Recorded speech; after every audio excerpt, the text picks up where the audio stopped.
My name is Peter Goetje. I'm a director of the Nordic Cochrane Center in Copenhagen and professor of research design and analysis at the University of Copenhagen. 2 years ago, I found out that our prescription drugs are the third leading cause of death after heart disease and cancer. Our drugs kill around 200,000 people in America every year, and half of these people die while they do what their doctors told them. So they die because of the side effects. The other half die because of errors.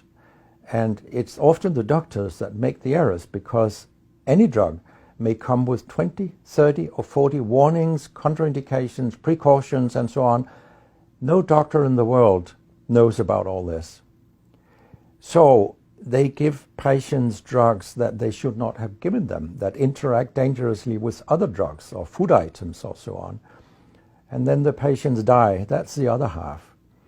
So the other thing I found out 2 years ago was that much of what the drug industry does fulfills the criteria for organized crime in US law. And they behave in many ways like the mafia does. They corrupt everyone they can corrupt. They have bought every type of person, even including ministers of health in some countries.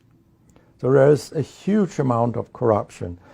In my country, for example, Denmark, we are regarded as having very little corruption. But yet we have thousands of doctors on industry payroll, although we are just 20,000 doctors. So this is an effective kind of corruption. The drug industry buys the professors first, then chiefs of department, then other chief physicians and so on. They don't buy junior doctors. So when several thousands are on industry payroll, it's really, really bad. And that's why I wrote my book, Deadly Medicines and Organized Crime, How Big Pharma Has Corrupted Healthcare. I hope to convince patients not to take so many drugs, because so many die from the drugs they take. In my country, people take so many drugs that every single citizen can be in treatment with 1.5 drugs from they are born till they die. This is incredible. And drugs are not that helpful. And they kill very many of us. We know that. That's why drugs are the third major killer after heart disease and cancer. So what we need in the coming years is to take far fewer drugs than what we do currently. If we did that and we were careful, then we could live longer and live better lives. Because drugs have many side effects, and patients often don't realize that when they become worse, that it could be a side effect of the drug, which they continue taking because that's what their doctors tell them.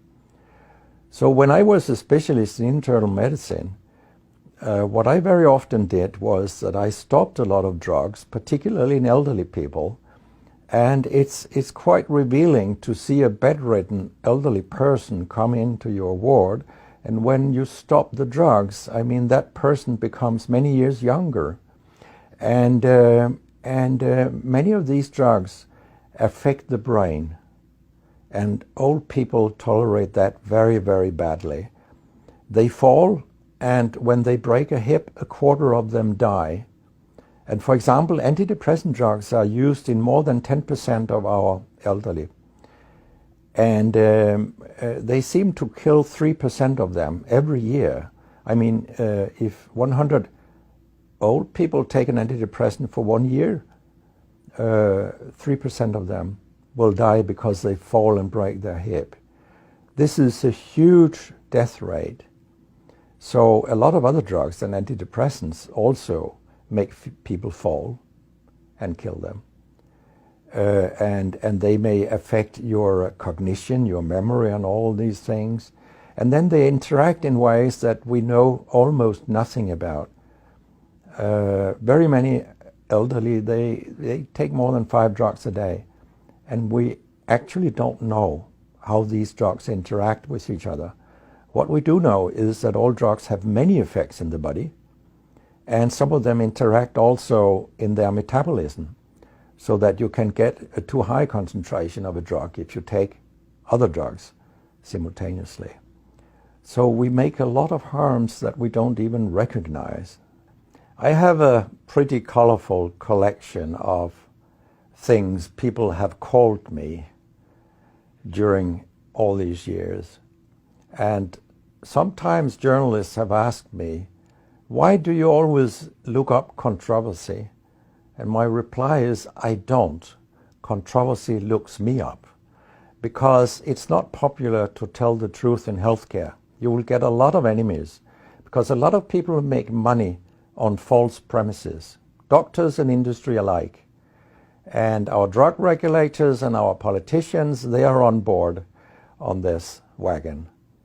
So very few people are independent of money in healthcare.